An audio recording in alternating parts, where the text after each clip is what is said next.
many things are rolling around in this little head of mine. There's no brain, so it gets a chance to go where it wants to go.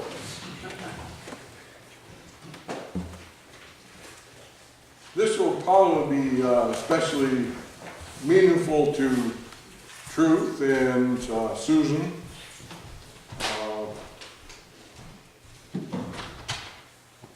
And probably Hazel as well, this message.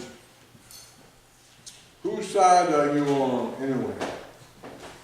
Yeah, it's so funny that we were at a soccer game this week, and there was one exuberant fan from, I don't know where he was from, but he was there for Sumner, cheering Sumner on, but it kind of reminded me of the old days when we were in sports and stuff. So I am assuming that Susan and Truth will understand more than the rest of you. We're in that season again. Season in the year in which many of our regions of the country, even West Virginia, see competitions at its highest level. On most Thursday, Friday, and Saturday nights, stadiums and gymnasiums were filled with the faithful from junior high schools to college levels and universities as their teams compete to bring honor and glory to their respective schools. This can bring us out both the best and the worst in students and parents. Many of you will remember with smiles and nods some of the pranks and the tricks pulled during rivalries between schools. We won't ask for a show of hands from you people, but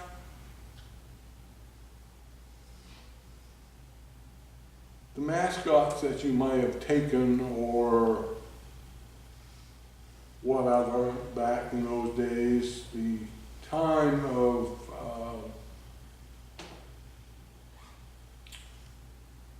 bringing you to court is over with.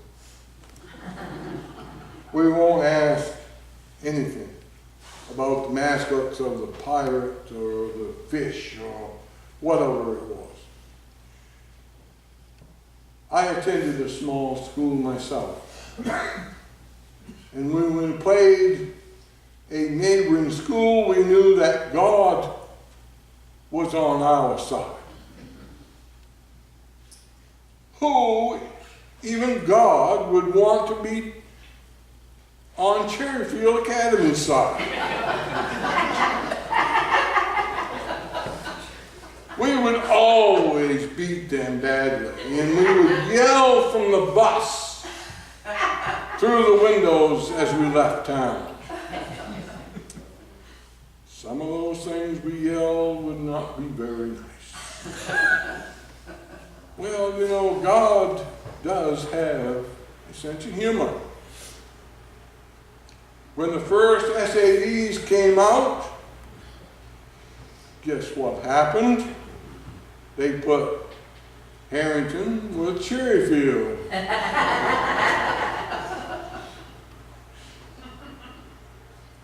Yes, that's what happened. God does have a sense of humor. Today's readings reflects a sense of God being on the side of those stories we read. In the Old Testament, we heard Becky talking about Esther this morning when facing the destruction of her people and possibly herself. Trust that her behavior and faith in God will deliver her and her people from what awaits them. The psalmist says plainly, if it had not been the Lord who was on our side, we would have lost. We would have died. James says in the epistle reading that Becky read, that in facing suffering, illness, and sinfulness as our enemy, with God on our side, we can be delivered. And Mark's passage, the disciples wonder if someone not from their circle can indeed do some of the things they've been entrusted to do. In all of these readings, it is not so much a matter of whose side God is on, as it is whose side we are on. Esther could have just as easily rejoiced in her new position and power and not worried beyond herself. She could have taken the attitude that the Jews were on their own. They could do whatever they needed to do where they needed to be. The psalmist could have been writing about a people who did not trust in God and whose faith was only in themselves. And the words would have reflected a different outcome. James would not have shared with us this powerful mandate for prayer if his faith did not reflect his willingness to be on God's side. Jesus tells his disciples that we control, or should control, how we live our lives to reflect whether we're on God's side. To be on God's side means to have a commitment. That dreaded word. Commitment. To go beyond just ourselves and our needs. Quite honestly, to be on God's side means to have God's eyes and ears open to God's leading in those around us. To be like Esther, we must love like God. We must love our fellow human beings in safety. To be like the psalmist, we must be guided by faith to trust God to do the things God would have us do for the good of each other and not just ourselves. The psalmist knew that in all things God must be trusted. To be like James means to have the faith that says we can pray as we face all things.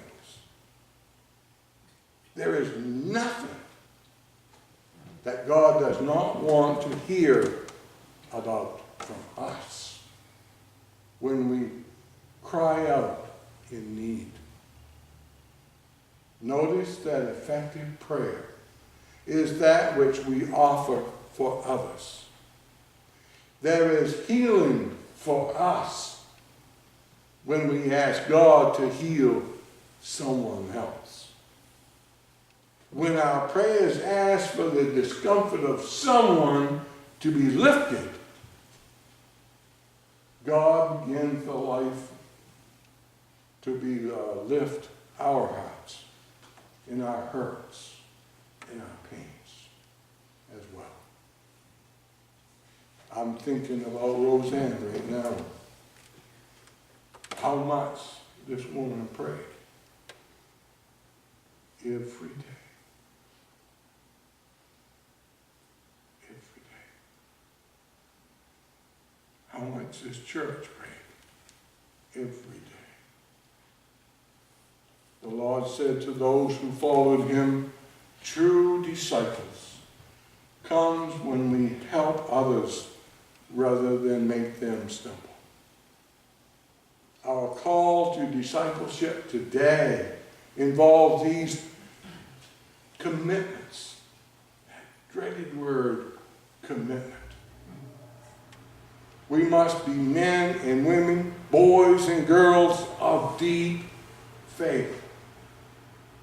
Deep faith. And to care about others begins with our faith that God cares about us. How many times have I said that in this congregation?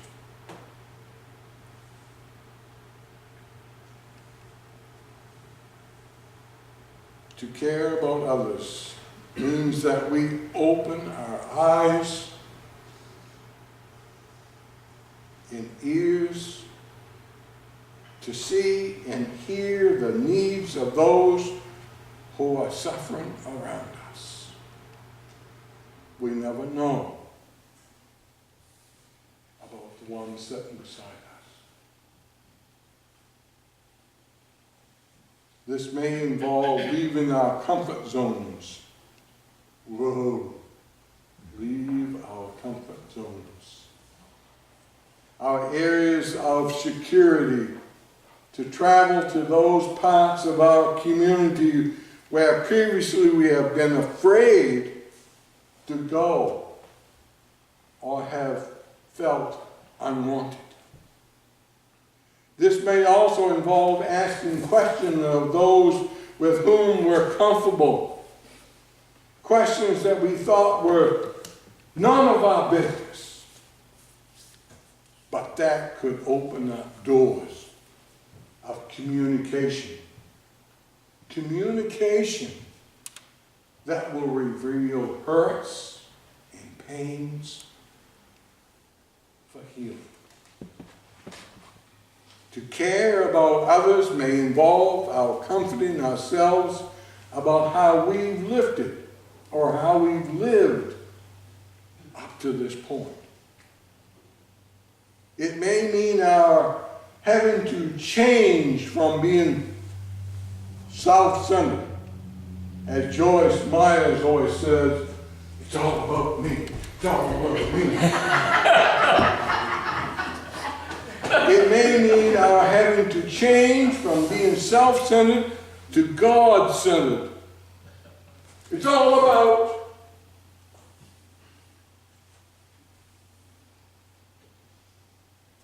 or some other thing. Today marks the start of a great faith adventure. Today's readings have shown us it can start in the lavish palaces of a foreign king, and lush pastures turned to savage battlefields, in the quiet of a prayer room,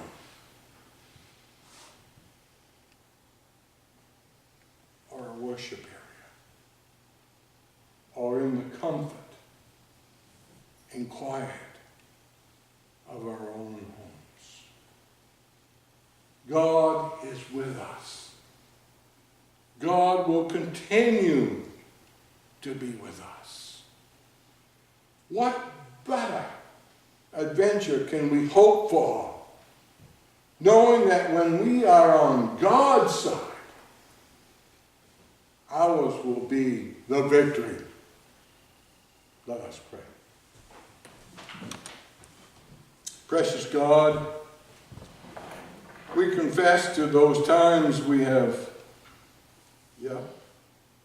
lost our faith. As we have come up against challenges and obstacles, we have felt outnumbered and overwhelmed.